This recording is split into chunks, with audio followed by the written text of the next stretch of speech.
Good afternoon. Good afternoon. I am Dr. James Smith Jr., and welcome to another edition of the Dr. James Show. I want to thank you for joining us. I want to thank you for bringing someone with you. We want to really grow the show, grow the brand, and we're all about transformation and information. So thank you for bringing someone on. What a difference a year makes. Where were you this time last year? The pandemic was trending big time, and we were all in uncertainty, ambiguity, wondering what's next. I'm sure you made the changes that you needed to make, and it's only 2 more months left. We're just about finished October. I'm excited today.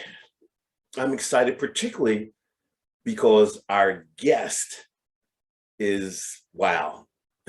Talk about brother from another mother. We graduated the same year in high school. Michael Felici is now the Director of Development and Major Gifts Officer at Widener University. So he works at my alma mater, and I got a great show planned for you with some super questions. Let's meet our guest today, Michael Felici. Michael, why don't you come out and join us? Good to see you, my friend. Good to see you. Always good to see you. Anytime I'm with you, it's always a pleasure, and I'm looking forward to this very much. How do you do it? Every time I see you, you look better and better and better and better. You're looking good, my friend. I guess I would just chalk it up to finally wising up, and like Ed, we both turned the magical age of 60 this year, so it kind of maybe might have been a time to kind of grow up and be a little more selective as to what I put in my body and then the quantities in which I do it. And spoken about prior to air that I was not shortchanged on any of the food goodies. So I'm going to ride this out and hopefully just stay healthy and become the best me I can be. I mean, you had a few Philly cheesesteaks, some pretzels, some hoagies, a few tasty cakes. I only wish it was a few.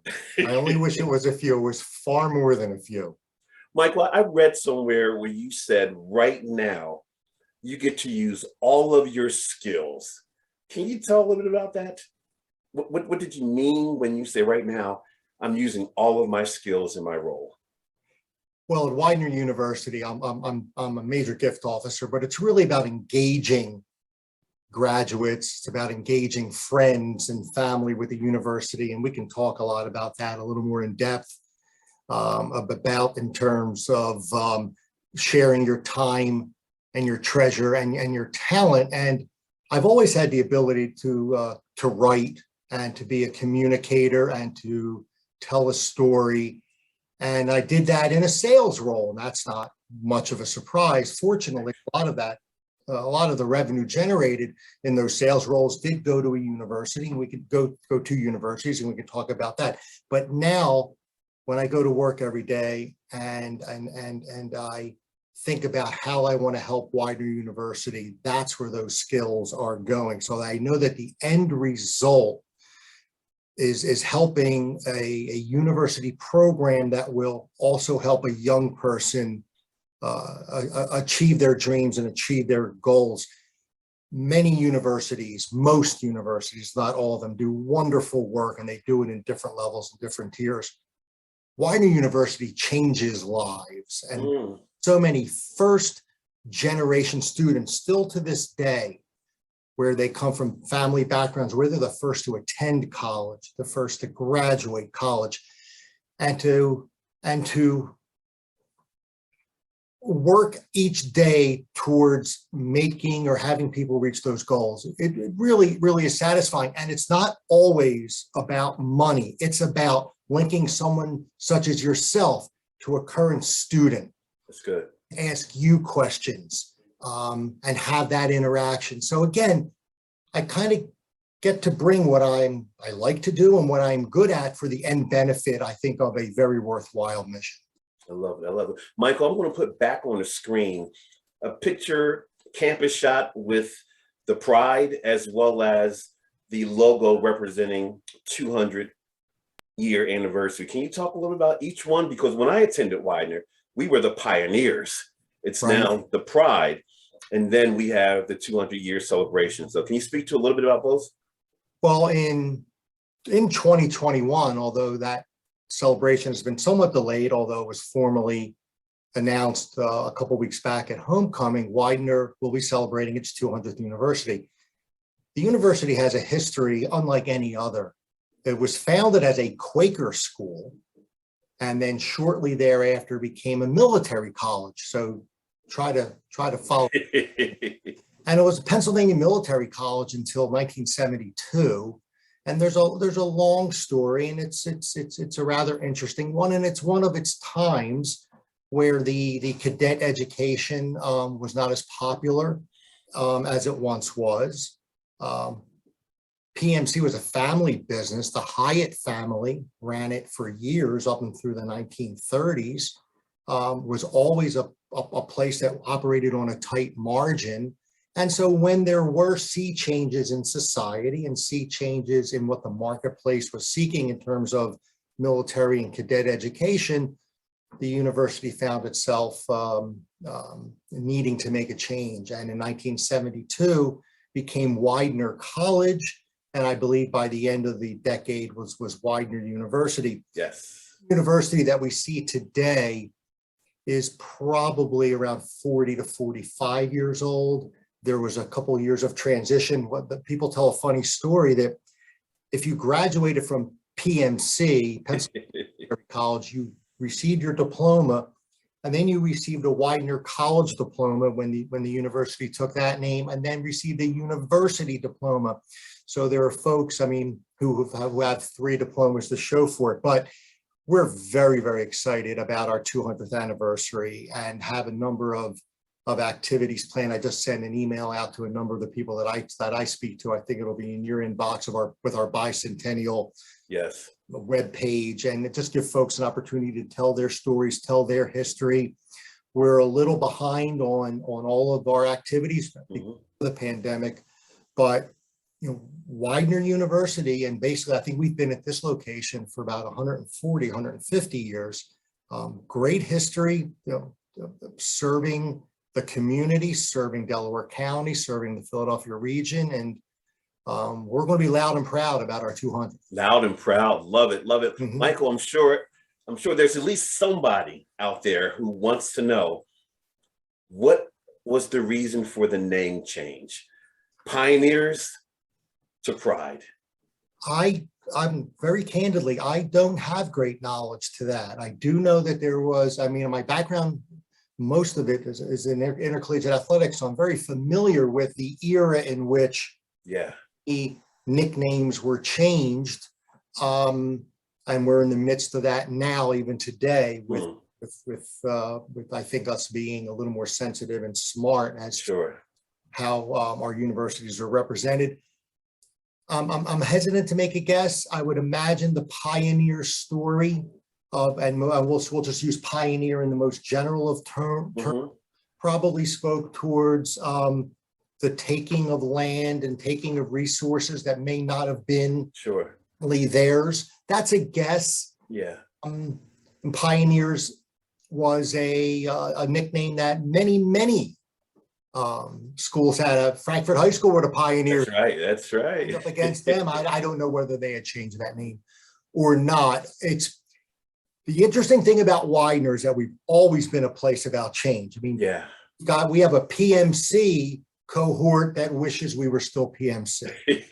We have a pioneer cohort that wishes we were still the Pride. There's when I mention something, I'm reminded that we're not wearing the same blue that we used to. Yes. And so I think, and I think you speak to this often, change is constant. That's it. Let's embrace it. At the end of the day, love and respect and engagement with Widener shouldn't change on a nickname or a color scheme. Love it. Love it. It's why I wore my Widener blue today. There you go, Saint.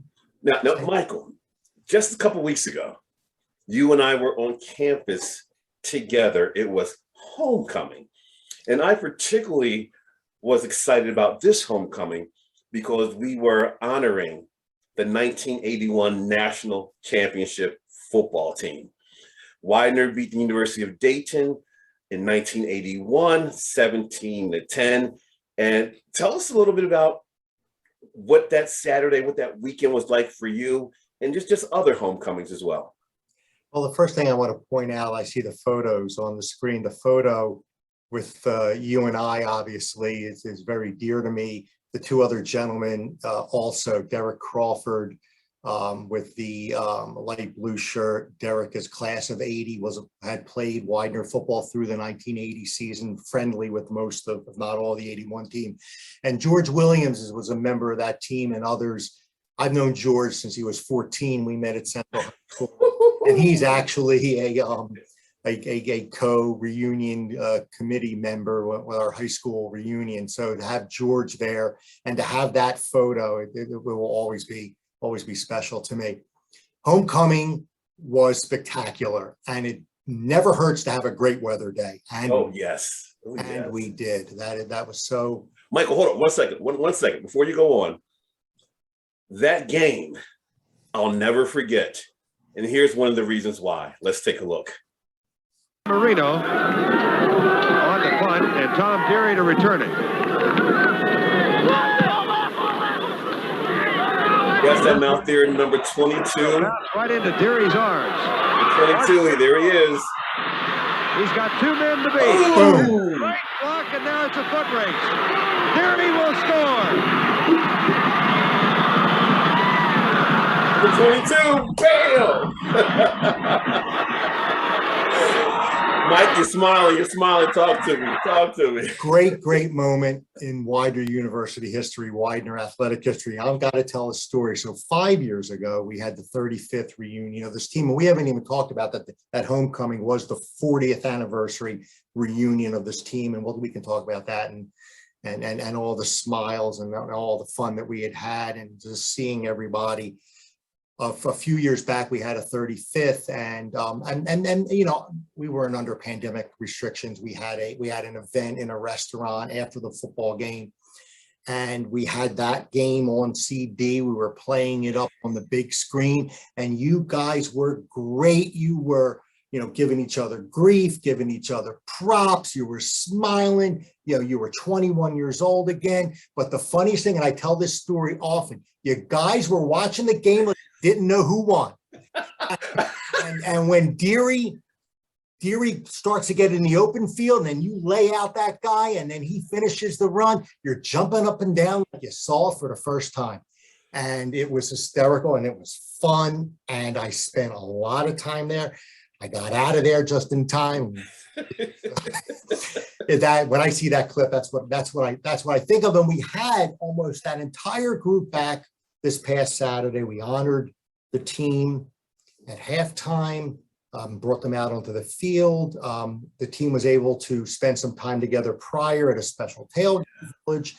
And then the team stayed on the field, obviously off to the side, and just reminisced. It was just a wonderful time. It was a great day, and we're looking forward to having everyone back next year for another recognition that I'll be a little coy about since this is being broadcasted, but we look to have everybody back next year for another special gathering. Michael, what goes into homecoming, planning an event like that? It doesn't start the weekend before. You're reaching out to alum, you're keeping the current students involved and engaged. I mean, what goes into really pulling that off? It's a tremendous undertaking, most, if not all of which I have nothing to do. I had my little areas. My class of 81 gathering was something that I worked closely with. It's our Office of Alumni Engagement, and that's led by our director, Jessica Lista, our director of events, Amy Pexy.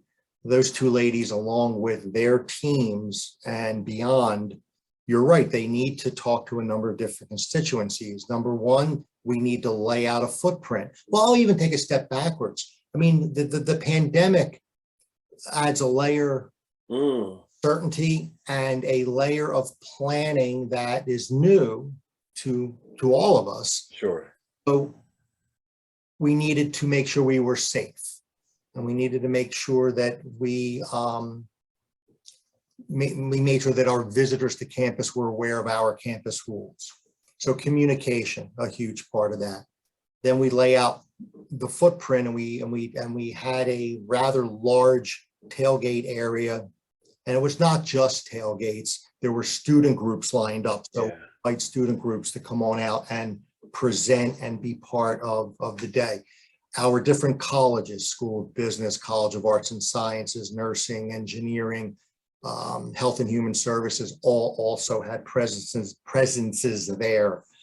We had food trucks and the ability to have a beverage or two, and fun and games and lounge areas like that. So it's months and months of plan and preparation with every part of the university involved.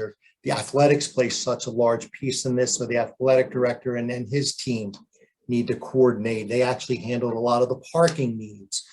Campus safety, we can't do anything without those in terms of making sure, again, we're safe, but also that traffic flows, people know where to go. One of the big things that I thought was a key to success, and it's a small thing until you really think about it, was our signage was impeccable. I don't think anybody really was going to find themselves at a loss as to where to go or where to be. And that's something that, you go to any event and you see the signs and you just take them as second nature. Well, somebody had to plan them. Frankly, somebody had to order them. Somebody had to make them. Somebody had to put them out. So I've been around a lot of homecomings. I've been around a lot of events. We can talk about some of the past things I've been involved in, or at least worked within. Jessica Lista and her team, and Amy and her team, they did an amazing job, and I was really proud to be part of it. And so was I. Just going to improve on it. So was I. And as you said, the weather was impeccable. Right. And in your role, I know you're building relationships is extremely key. And that day, you still were doing your magic. Very seldom can I show a picture that has the current guest on the show with next week's guest. But you played a role in making that happen by getting Widener's all-time football great, Billy White Shoes Johnson, who will be joining us next week. But you helped make that happen, Michael. Tell us a little about you and Billy. Well, first of all, we can see a few of those cheesesteaks and cake pies. I'm a big sports fan. Have been since I was a kid. I'm an amateur sports historian. I kind of know my stuff a little bit. And I remember Billy Johnson as a kid, and I kicked myself that I did not come down to Chester Memorial Field to see him play. Michael, before you go on, you said you remember him. Let's let others take a look at what Billy used to do. Check this out. The Oiler big play man was little number 84, Billy Johnson, a slippery escape artist who can turn a simple punt return into a geometry lesson. Opposing bomb squatters soon learned about Johnson's style. It's improvised, made up on the spot, because to number 84, the shortest distance between 2 points is any way he's headed. Boy, isn't it great to hear John Facenda? John Facenda, what? That's great. Well, again, so for me to call work interacting with Billy Johnson is a pleasure. He is such a nice man. You know this as well as I do, if not more so. I love the fact that you cannot tell the history of professional football without mentioning Billy Johnson's name. He's a member of the 75th anniversary all-time team, the only member of that team not in the Pro Football Hall of Fame yet. We're going to make that happen. We got to figure that one out. And I'm studying the playbook of what a lot of folks have done with Dick Allen. Yes. In getting his recognition, and frankly too late. But that's for another day. Billy also made the 100th anniversary all-time team, and we talk about engagement and we talk about alumni value. And again, not that it's not always about money. The 100th anniversary team is announced, it's promoted, it's pushed, and you hear names like Notre Dame and Alabama and Texas A&M and Penn State and Widener. Mm. And Widener. It's not like people stop listening when they say Widener. All those people hear that. And to have that level of exposure and promotion, it is wonderful. Billy and I talk often. I always make sure he's fully aware of Hall of Fame, of homecoming. Billy, please let me know when you're in town. He was in town for a statue dedication a while back for Emlyn Tunnel here in Delaware County. So everyone loves to see Billy and hear from Billy. And I just say to him, Billy, we're going to recognize you on the field. And I figure, let's have you just go right out to the end zone. You're familiar with that play. And the crowd goes crazy. And truth be told, the 81 team members were just pleased and so happy, and the smiles and the pictures. I mean, this man is royalty. He's not just wide Royalty, 5'9", royalty, 165. and he's a man of substance. He's a man of honor, and he's somebody who we're just proud to claim as our own. So please join us next week when we'll have him on, and we'll be telling some more stories. And you can throw some questions in the chat, because you probably know more about Billy than just about everybody. But thank you. There are a couple questions in the chat. Let's get to it. Let's see now. One, it says, Michael, what are some vital keys to successfully representing a university? Again, what are some vital keys to successfully representing a university? I think it helps that you're passionate about the mission and you're passionate about the place, of which I am to both. At the end of the day, while I want all alumni to be engaged with the university, volunteer, give of their time, share their expertise with students, share their expertise with faculty. We're in the midst of doing a lot of that within the School of Business, where our new dean is looking towards industry leaders to help us shape our business school as we're moving forward. At the end of the day, dollars are key. The universities, nonprofits need support from its friends, family, and graduates. And I always speak towards the fact that if I do my job right, if I communicate the need, communicate the value, show the return on how invested donated dollars to the university, that return is delivered and value provided, I won't need to ask as much as you'll ask me. You'll say to me, Mike, how can I support our physical therapy program? How can I support nursing? How can I support our African American Alumni Scholarship program? I need to earn that trust. The university needs to earn the ability to ask for support. We're just not going to say, you graduated from here, so open up your wallet. No. That's not the way that works. We have to show that we're still of value. And I really do try to engage. Engage is such an important word. It's an important word really across the spectrum of relationships. We engage with our children. We engage with our parents. We engage with strangers. We engage with those less fortunate than us. When it comes to Widener University, I want folks to be fully invested. And again, it's not always about money. Eventually that conversation will occur, but it will be earned. And I hope that you'll be willing to seek giving as opposed to be persuaded to give. It was exactly what you did when we started to build a relationship. We met several times, eventually at one of my favorite restaurants. Yeah.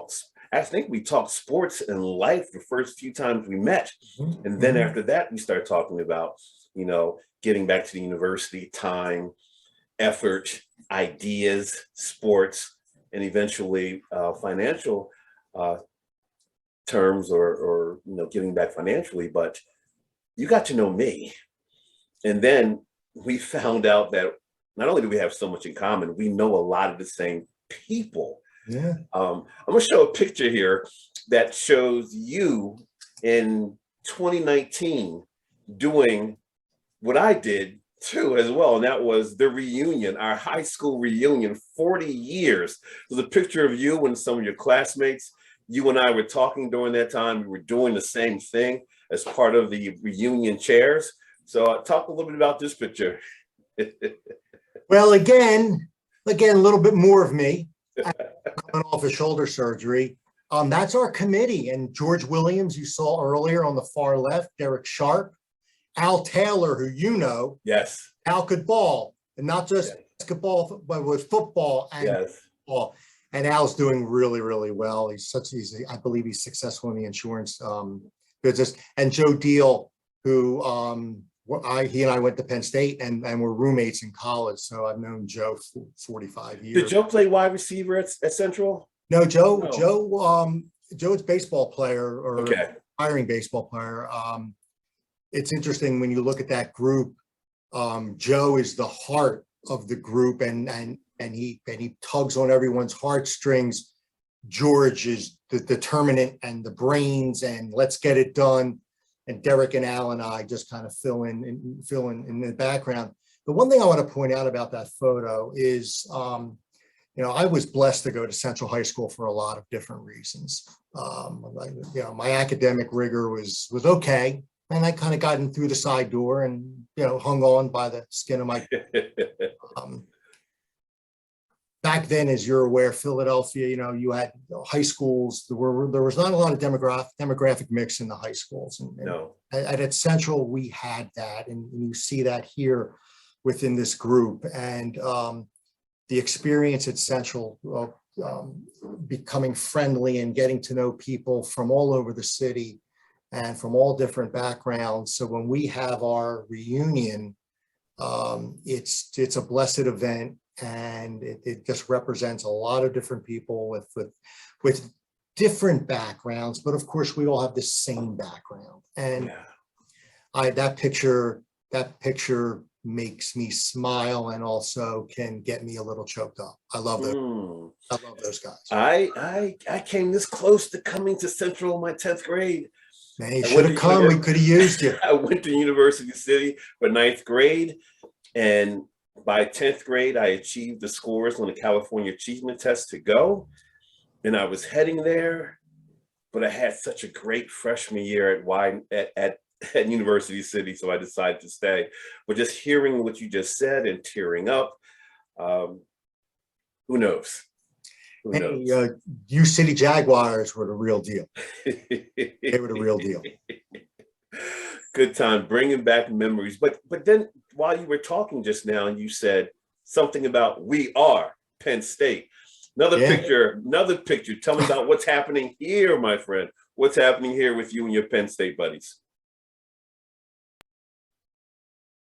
Oh my gosh. So I've known those guys since we were 14 years old. We met as freshmen at Central High School. The shorter gentleman we met in college, he's a Masterman grad, so he's really smart. Yes. and then there's a couple guys missing, but we all turned 60 this year, and we're getting together in a couple of weeks. We're going to go to State College for the Penn State Michigan State game and reminisce. It's actually the guy on the right and then the gray sweat and the gray hoodie is Steve Doney. It's his birthday. And then Steve Phillips, it's his birthday, same day, same year. We get together about 3, 4, 5 times a year. And as we've gotten older, it becomes dearer and more important. Some of us have had health struggles. Some of us have had marital changes, and some of us have had we're parents, and so with kids, you have good days and you have bad days. I just go back and I just love these guys. Vinny Banky is in the middle there. Joe Deal again. These are folks that I went to Central High School with. We went 2 years to Penn State, Abington together, and then when we needed to find a place to live, we all got a place up in State College. I joke that we probably didn't make one additional friend. We just stayed within our group and had a blast and laughed, and we still laugh. And in a couple of weeks, we're all going to get together again. And I'm really proud of having gone to Penn State. I was always a big Penn State fan as a kid. John Capoletti. Yes, number 22. 22 and all those teams. And then actually worked in the athletic department, which was so special. I was on the field for a number of big events. And then my senior year, Penn State won the national championship, which was a huge deal for me. Again, as an observer, although I did contribute articles to the game programs that year. So their national championship season game programs, I've got a presence in, so I'm really proud of that. Michael, you worked at Penn State, you've worked at University of Penn, you worked at Princeton, you worked at LaSalle, Temple. What would you say or describe, or what have you learned? What have you learned about the student athlete? What have you learned? The student athlete is a special person. It's somebody who is achieving at high levels in different areas of campus. I see it here at Widener in the example that I use. When you enter nursing school, and when you enter most nursing schools, it's pretty much understood that that's your job 24/7. They speak towards, do not take a part-time job, do not devote any other time than to the school. And other colleges have this too, but many nurses are also athletes, and for their achievement, I'm just awed by it. One of my kind of wish list goals on the whiteboard is to have a reunion of our nursing athletes, because nice. I think they're just a special group, and all of our athletes are special. Annette Angelotti. yeah, she may be there on this night of celebration that I keep talking about. Student athletes, what I really did learn about student athletes is that they do better in season. They do better when it's regimented. I love to hire student athletes because they're coachable, they're win-oriented, hate to lose, which I guess is kind of a thing. There's a lot about student athletes, and especially today with name, image, and likeness, where there's a whole new lens on student athletes. But a lot of the news about student athletes at the highest level tends to be negative sometimes. And I speak towards the fact that is a very small percentage of who student athletes are across all divisions of intercollegiate athletics. 96% of all student athletes graduate. They graduate on time. They graduate 3.0 and above. They're very special people. I've come to be very admiring of student athletes. You're taking me back. I remember when I was on campus, I wore jeans that could stand up by themselves. Of course, the crease was that tight. I wore a pair of glasses that were not prescription. I carried a briefcase. I wanted to be the epitome of the student athlete, the student who played sports, not the other way around. And when people see me at homecoming, like, man, Smitty, you haven't changed one bit. I'm like, really?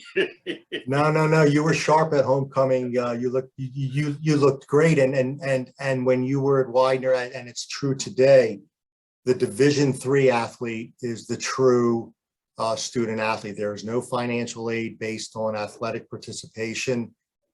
Everyone here is playing by choice. They're playing for love of the game. They are dedicating their time allotment to that. They just want to continue playing. As you know, like, again, almost 100% of Division III athletes' careers end on senior day. Yeah. To go into some postseason play. So this is not for greater glory other than to play and to compete and to represent. Well, representing, I believe when I was there, the football team was 44-4. What? Nice. It was amazing. There's a comment in the chat room that says, it's great to see your enthusiasm for your alma mater. It's precious to see the joy in your expression when talking about the old team. I only had time to drop in for a short time today. Have a great rest of the show. I love it. I love it. Next question. guess the person knows about your experience with the Philadelphia Sports Writer Association. But the question is, what was your journey that led you to the Philadelphia Sports Writer Association? Tell us about your journey. I believe you majored in journalism, but please give us, the GPS to how you got there, and what is it working? How is it working for you today? What are you doing?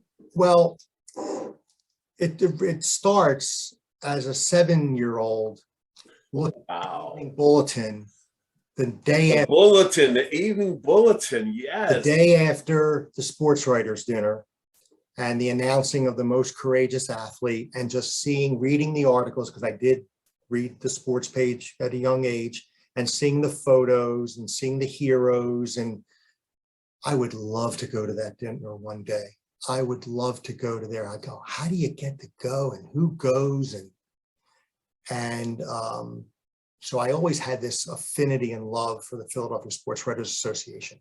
My degree is in journalism. I always wanted to be a sports writer. That means you admired the Ray Didingers of the world. Absolutely, Ray Didinger, and read national people and local people.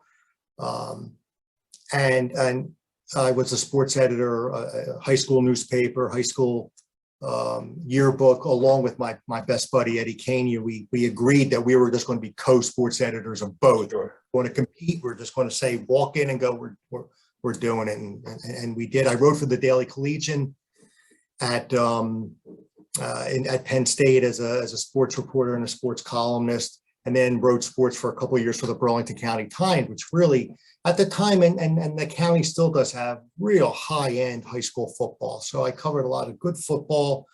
Andre Collins was at Cinnamons, and Andre went on to play with the Washington football team for a number of years. Mm-hmm. But then eventually came into sports marketing, and being involved in sports marketing at Temple University and LaSalle University. I was sports information director at LaSalle University, interacted with all the sports writers, and realized that I was eligible to join the Philadelphia Sports Writers Association. And I guess I went to my first sports writers dinner in 1984 and 1985, and it was like Cinderella going to say, this isn't Cinderella, but I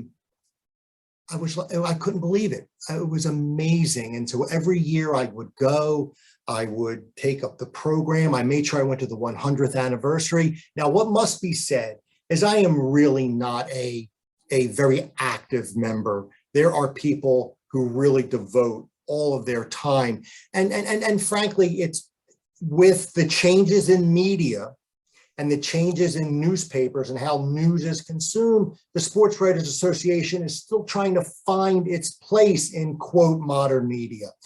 Dinner has lost a little bit of its luster. Frankly, the relationships with some of the teams have lost some of its luster. That doesn't mean that it's non-existent, and it's still a great place, and the general public can go and see their heroes in person. They do autograph sessions, they have auctions and things like that. But to have been part of, and I'm a dues paying member of the Sports Writers Association. Like I said, I go back to when I was a kid, and I just wanted to go to the dinner, and the highlight was meeting Will Chamberlain. I met Will at one of the sports writer dinners. And I've been fortunate enough to meet a lot of people over the years, and I was in the profession, you tend to not be overzealous, tend not to be gushy about it. Forget it with Will. Are you kidding me? It's Will Chamberlain. Overbrook's own, right? Oh my gosh, yeah. And I got to travel with Sonny Hill for a number of years, and Sonny would regale me with Wilt's stories. So it was such if you traveled with Sonny, that something tells me you did a lot of listening and little talking. Yes, that would be correct. I did a lot of learning, but a lot of listening, and learned a lot about fashion too. Yes. Michael, you know that I've done a lot of research on authenticity. You represent the school. The coaches come out to talk about how the game went and how the players are doing, and sometimes they just give you the we have to do a better job. I have to put you in better position.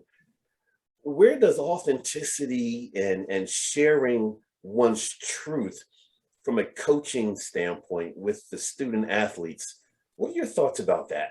Coaches and sharing their truth, but still maintaining the relationships with their student athletes. The pros is a whole different story, but Well, I was going to say sometimes the fans want to know. as you were asking the question, I was formulating an answer based on professional sports, and that now that I think about it, it's kind of silly since we're talking about a college space. It is different as night and day because you're still dealing with young people. There was, and again, I'm not here to defend, but there was a famous press conference with the Oklahoma State football coach where he goes, "Come after me. I'm a man. Don't go after these kids." Well, there's something to be said for that, but then there's also authentic criticism of someone's play.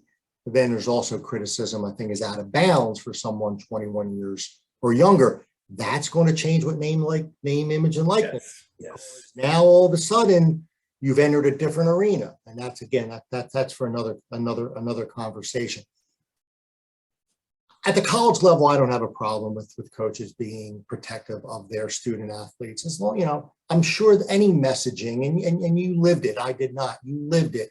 You played for, Bill Manlove, who's gotten and so thankfully still with us. I'm having lunch with him in a couple of weeks. That's exciting.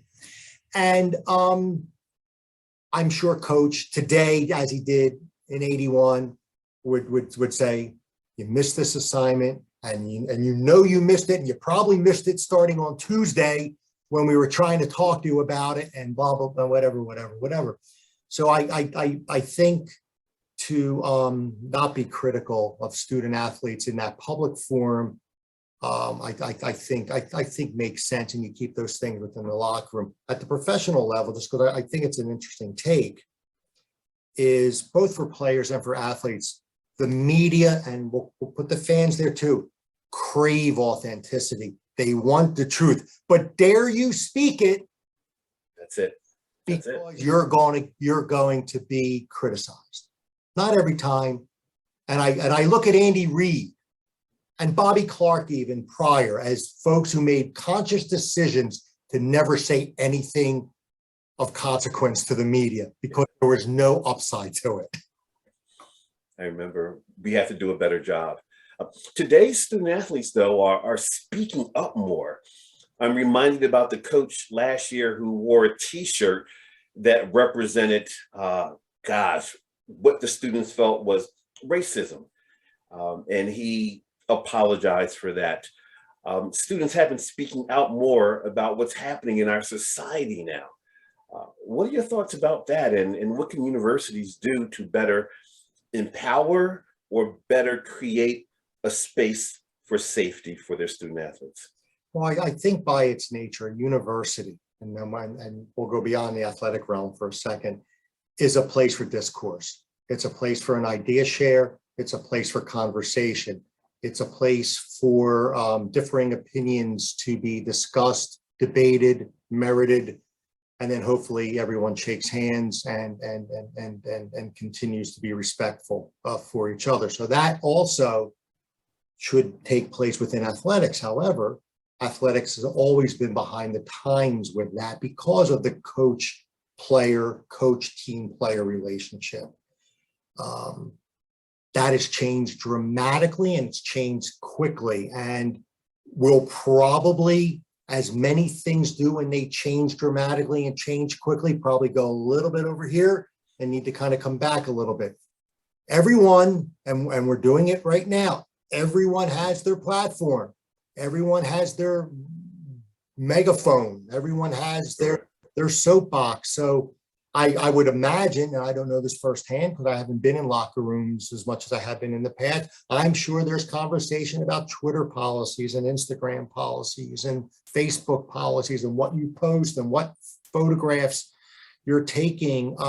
That all being said, if there's something that is inappropriate going on anywhere across campus, and that would include an athletic setting, it's incumbent of the student to speak towards it. Now, I'll catch myself here and say, maybe not necessarily run the social media, because at Widener, and I'm sure every university, if not all, or if not most, have conduits in which students can speak without fear. Yeah. And sometimes when anonymity is needed, we have one of the best chief diversity officers in the business in Mickey Davis. And I'm not speaking that all these issues are DEI Sure. related. We have a judicial affairs office in which people can speak. We have an office of success where students may want to talk to somebody about a classroom situation that may not be fair, and has nothing to do with maybe presenting. It may be something as simple as we're being tested on material we're not reviewing. Now, back in the day, that was just bad. That was just Right. tough. And that teacher would be called a tough teacher. Right. I had a few of them. That's not how you learn. Nobody's learning anything in that scenario. Michael, what challenges have you personally faced in your role, whether it was at Temple or LaSalle or Princeton, Penn, Widener? What challenges, or was there one challenge that really tested your mettle, where you had to go deep inside, or you perhaps even rethought, should I even stay in this industry? I don't know if I've ever had a crisis of confidence that deep. Mm-hmm. My prior roles prior to Widener were in sponsorship, sales, and partnership roles. So the challenges there, particularly in Philadelphia and in Pennsylvania, where most of my relationships were taking place, was just the competition. I mean, there are many college settings in which that university is the premier team across the entire state, or has very limited competition. I remember one day, and I would use a phrase like today, because I learned it too late. I was today years old. It was too late. Nice. Well, I was at the University of Pennsylvania, and had University of Pennsylvania men's basketball in my briefcase. And I thought it was special, and it is special. All of it is special, except that I realized that there are 95 Division I home basketball games in Philadelphia every year. There's more Division I home basketball games than there are home Phillies games. And I went, whoa, no wonder when I go to speak to somebody about Penn, and I knew that I had competition, and I knew Temple had been there before me, and Villanova was coming after me, and LaSalle, St. Joe's, and everybody. So that was, from a sales perspective, that was just something that was very, very interesting. Sure. And it changed the way I kind of viewed some of the things I did there. At Widener, when we're looking for people to invest their time, talent, and treasure, it's the demands that everyone has today. And I'm sure in 1950 that people were saying, I don't have the time like I used to. And well, that's just something that happens as time marches on, and we all have so many challenges with our time. The pandemic made it impossible for us to bring people on the campus and have those interactions. And we learned how to use this a little bit more and to our benefit. So now, as people's time is challenged, frankly, their resources as to where, money is tighter because of the pandemic and the like. So I think we just need to be sensitive to our people. Don't be expectant that they have the ability, because they might live in a certain zip code or have a certain job title. Mm-hmm. God forbid, they may have an issue with a child that just doesn't allow them to take a look at Widener the way they'd like to. Right. That's fair, and we love them, and we still want them just to come and visit. Come visit. Let's visit the chat room, Michael. Tim says, hi, Michael. I'm curious in whether Widener has a space for student athletes to engage their community, i.e. the student athletic or athlete advisory committee. So the question to me really speaks to the student athlete engaging the city of Chester? Well, Widener University and PMC has a long history of civic engagement.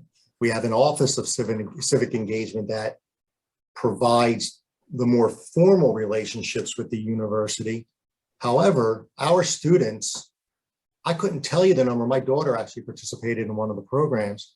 I can't tell you how many students on a daily basis go into Chester to teach in classrooms, to do pro bono work in a physical therapy or an occupational therapy setting or in a nursing setting. We're very proud of that. I know that our athletes, all of our teams, in one way or another, engage. If it's not specifically Chester, it's other communities. It's mentoring, it's clinics, it's bringing on a youth soccer program so that they can play with the big guys and the big gals and just have a day of fun. And I think we're fortunate. I think folks who choose to come to Widener are people who are inclined to giving back and are inclined to civic. What I love most about Widener is that and again, so this, you're not going to hear this in any pamphlet, recruiting a pitch ever, but we're a no frills, outcome oriented, hardworking people. Yes, we love our Starbucks and we love green grass, but we also come here to not only become better people and better students, but also the better society. And under Dr. Woolman, that's been one of the big edicts. We want to help improve the world now. We want to improve ourselves. Sure. So I think we're really fortunate in that, because I think there's a lot of people that would come to Widener and be immediately turned off. They'd be turned off because of 95. They may be turned off because maybe they go into Chester and it's just something they're just not used to or comfortable with. And that's fine. And that's why there's 95 other colleges in the Philadelphia region. But our athletes, and again, I think it also comes back to the fact that they're not going to get drafted by the NFL, or they're not going to be, center court Wimbledon. They're here to represent. Mike, let's stay with this theme. Q&A in the chat room. In terms of progress, what do you think are some of the changes that the 2021 Widener has currently compared to, I guess, what you think Widener was like in 1981, 40 years ago, when I was a student there?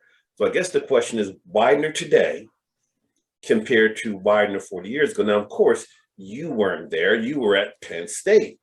But in terms of some of the changes, what has evolved for the student athlete? Well, just there's a physical change. There's a campus feel to our footprint. So when you're at Widener University, you feel that you're in a place that is special, that is defined, has a collegiate feel.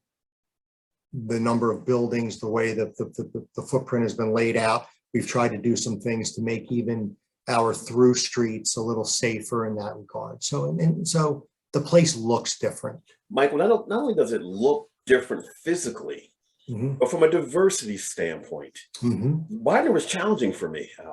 I think when I was there, maybe, 5% of the student body were Black. I remember my junior year, 106 football players on the team, less than 10 Black. Now I go on campus, I see diversity. Yeah. Not just only from the student body, the team. So from a demographic standpoint, there's been great changes as well. There has, and it's not by accident. We look to bring everyone on the campus. I speak, and in you as an alumnus, I would say it to you, I probably have said it to you, you can be very, very proud of your alma mater, particularly in the advent of social justice and social justice protesting, Black Lives Matters, women's issues, lesbian, gay, transgender issues. Widener University, and I say this with full confidence, is at the forefront of these changes on a college campus. That's from Dr. Woolman, our university president, on down, there has been, we had our first female African-American student government president. Our enrolled numbers of people of color and underrepresented people are going up every year. We've instituted policies within our hiring that make sure that all candidate pools are diverse and are filled with people of different viewpoints and different backgrounds. From me personally, and they've been open to both faculty, staff, and students, is just the number of events that we have had in the areas of DEI. And I sit back and I listen, because that's the role I should be playing, given my journey. And I hear stories, and you think you know, and you went to high school with these guys and lots of folks and this, that, and you've worked and you think that you've tried your best to be a good person, and I think I have.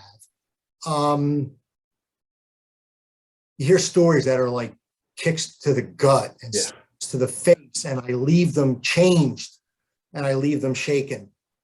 And but I leave them smarter. And I take that and I apply it immediately. And the beauty of this is that there are these types of interactions and these types of conferences, and they call them diversities, their cute name, are not going to stop. No, they're not going to stop. And I sign up for every single one of them. You can tell I'm not a person who's at a loss of words, but when I think about them, I'm paused and I find myself in reflection, because there's a lot to learn. There's a lot. Well, I'm going to keep you in pause and reflection right now, because we're coming to the end, but I just want to share a few pictures with the audience, pictures that I think mean a lot to you. One happened on February 18th, 2018. Let's take a look. Well, they're kids. That's my son, Michael, and my daughter, Elena. We were at the garage where we, for a time, we watched every Eagles game, and it was important that we were there. I'm very, very blessed with my two children. They allow me to guide them, and they're both very, very successful. Elena is a Widener graduate and doing very, very well. My son is in Washington politics in DC. It's got a couple gubernatorial. Speaking of your son, you took him to a very special baseball game, I believe. Well, what's funny about that game is it was my daughter's birthday.